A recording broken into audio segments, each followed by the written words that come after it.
Have you ever seen a graveyard for brand new cars?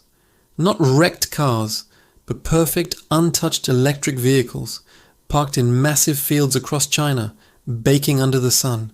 Thousands of them, tires slowly deflating, paint fading, never having been driven a single mile. This isn't just waste, it is a chilling symptom of a system that has become dangerously good at one thing: making more. China built an economic empire on the promise of being the world's factory, a place where anything could be made cheaper, faster, and bigger. But what happens when that machine can't stop, even when there's no one left to buy? The answer is terrifying, and it's unfolding right now. It all started with a simple, revolutionary idea. In 1978, China's leader Deng Xiaoping shattered decades of communist dogma with a single declaration: to get rich is glorious. This wasn't just a suggestion. It was a command that ignited one of the most explosive economic transformations in human history. The floodgates opened. Foreign capital from America, Europe, and Japan poured in, chasing a seemingly infinite supply of cheap, disciplined labor. Special economic zones popped up along the coast, operating like miniature capitalist states where the only ideology was growth. The sleepy fishing village of Shenzhen, home to just 30,000 people, mushroomed into a sprawling metropolis of over 17 million. It was a miracle of speed and scale, and every local government across the nation wanted its own. They borrowed staggering sums of money to build highways, power grids, and colossal industrial parks, all to attract the next wave of factories. By the early 2000s, China wasn't just part of the global economy, it was the global economy's engine, devouring raw materials and spitting out finished goods at a pace the world had never seen. The Made in China label was everywhere, a symbol of an unstoppable rise. But underneath this glittering success, a dangerous flaw was built into its very foundation, a flaw that would eventually threaten to bring the entire structure crashing down. The dark secret to China's miracle was a brutal, relentless race to the bottom. To win investment, local governments competed against each other, offering ever cheaper land, lower taxes, and looser regulations. To win contracts, factories competed against each other, slashing their prices and squeezing their workers. The entire system was incentivized for one thing and one thing only: being cheaper than everyone else. For a while, the sheer momentum of it all papered over the cracks. Millions of workers migrated from the countryside, willing to endure grueling 12-hour shifts for wages that were still a fraction of their Western counterparts. The assembly lines never stopped, the ports never closed, and Western consumers reaped the rewards in the form of $5 t-shirts and $300 smartphones. It felt like a perfect system, an illusion of endless abundance. But the machine was becoming addicted to its own output. Local officials, desperate to post impressive growth numbers, pushed for more factories, more production, more of everything.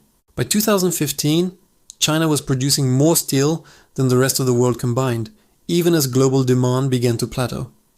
Prices started to fall, not from brilliant innovation, but from sheer desperation. But the factories didn't slow down. They sped up, chasing the insane logic that selling twice as much at half the profit would somehow save them. It was a cycle of self-destruction disguised as progress. And what happens when you build too much stuff? You start building things with no one to use them, creating modern-day monuments to a broken dream.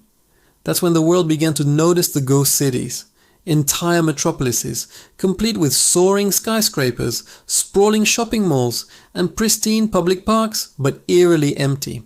These weren't just development projects gone wrong, they were a direct consequence of a system that valued the actor of building over the purpose of what was being built. For local governments, a new apartment block generated GDP growth the moment construction began, regardless of whether anyone ever lived in it. This fiction kept the economic numbers climbing, even as the reality on the ground grew more and more bizarre.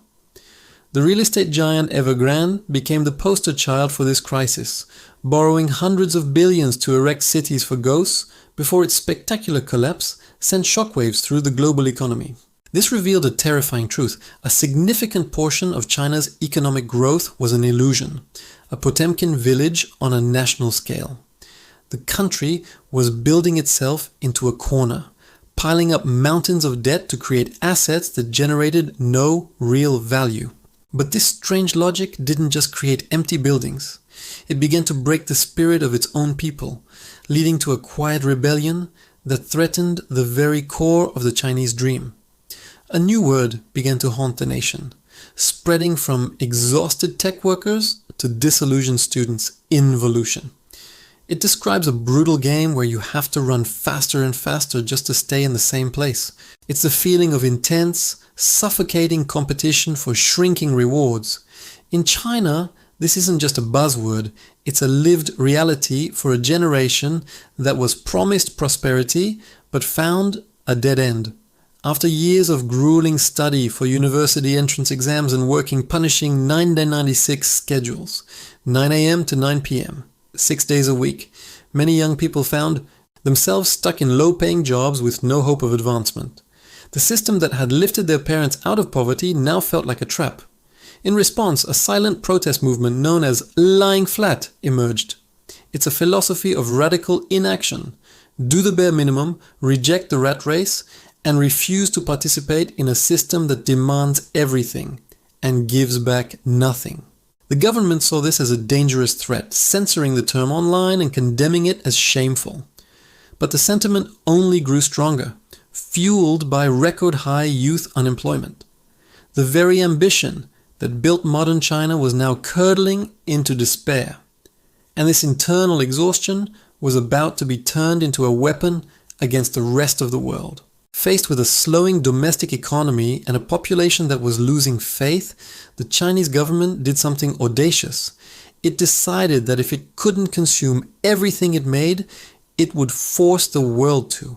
The same overproduction that created ghost cities was now weaponized, aimed directly at strategic industries of the future. Solar panels, electric vehicles, and lithium-ion batteries. Beijing unleashed a fire hose of subsidies, cheap loans, and tax breaks, encouraging dozens of companies to flood the global market. In 2023 alone, China produced more than double the entire world's demand for solar panels, causing prices to collapse by nearly 40%. Companies weren't just competing. They were engaged in a state-sponsored price war, selling their products at a loss simply to drive foreign competitors out of business.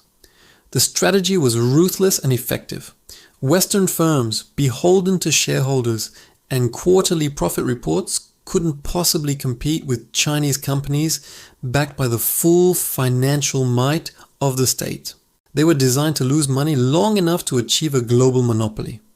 It was the race to the bottom, but this time it wasn't an accident. It was a calculated act of economic warfare. And if you want to see this strategy in its purest, most chaotic form, you just have to open an app on your phone. The rise of e-commerce giants like Temu and Shein represents the consumer-facing front of China's industrial strategy. That 99-cent gadget or $2 dress you see advertised isn't a bargain, it's a weapon. These platforms are the endpoint of the overcapacity pipeline, a way to dump an endless stream of ultra-cheap goods directly into Western homes. Their business model is built on staggering losses, spending billions on marketing and logistics to sell products for far less than they cost to make and ship. The goal isn't profit, it's market domination. By undercutting every competitor, from Amazon to local retailers, they aim to become the only game in town. This is involution scaled for the global consumer. It hooks you with impossibly low prices, creating a dependency on a supply chain that is fundamentally unsustainable and designed to eliminate all other options. It's the national strategy of weaponized overproduction, perfectly packaged into a simple, addictive app. But an empire cannot run on losses forever. History has a brutal lesson about what comes next when a system values motion over meaning, and production over prosperity. Every great empire in history has eventually been poisoned by its own success. The Roman Republic was destabilized not by barbarian hordes, but by massive agricultural estates that produced so much cheap grain with slave labor that small independent farmers, the backbone of the army and the state, were driven into bankruptcy. Britain in the 19th century flooded the world with cheap coal and textiles, but in doing so, it hollowed out its own industries and created a permanent underclass. China is now facing the same paradox, but on a scale that dwarfs all historical precedent. The leadership in Beijing knows the model is broken. They speak constantly of rebalancing the economy away from mindless investment and towards domestic consumption. But it's like trying to turn a supertanker in a narrow canal. The entire political and financial system is still geared for the old way. Local officials are still judged by how much they build, not by how much their people earn or spend. And so, while the central government preaches a new gospel of quality over quantity, the provinces are still building more factories. The machine is too big to stop. It has to keep producing, keep building, keep moving. Because if it ever slows down, the entire illusion of stability could shatter. And so we return to those haunting fields of abandoned cars. They are the perfect metaphor for China's predicament. They are not a failure of production. They are a triumph of it. The system did exactly what it was designed to do. It produced. It produced without question, without purpose, and without end. These rotting vehicles represent an economy that has mastered the how, but has completely lost the why. They are a monument to a system that measures success in output, not outcomes, in motion, not progress. The great Chinese economic miracle has morphed into a self-devouring loop, exporting deflation to the rest of the world while consuming the future of its own people. The relentless pursuit of cheaper has come at the highest possible price. As China confronts this reality, the rest of the world is left to wonder what happens when the global factory produces everything except a reason to keep going.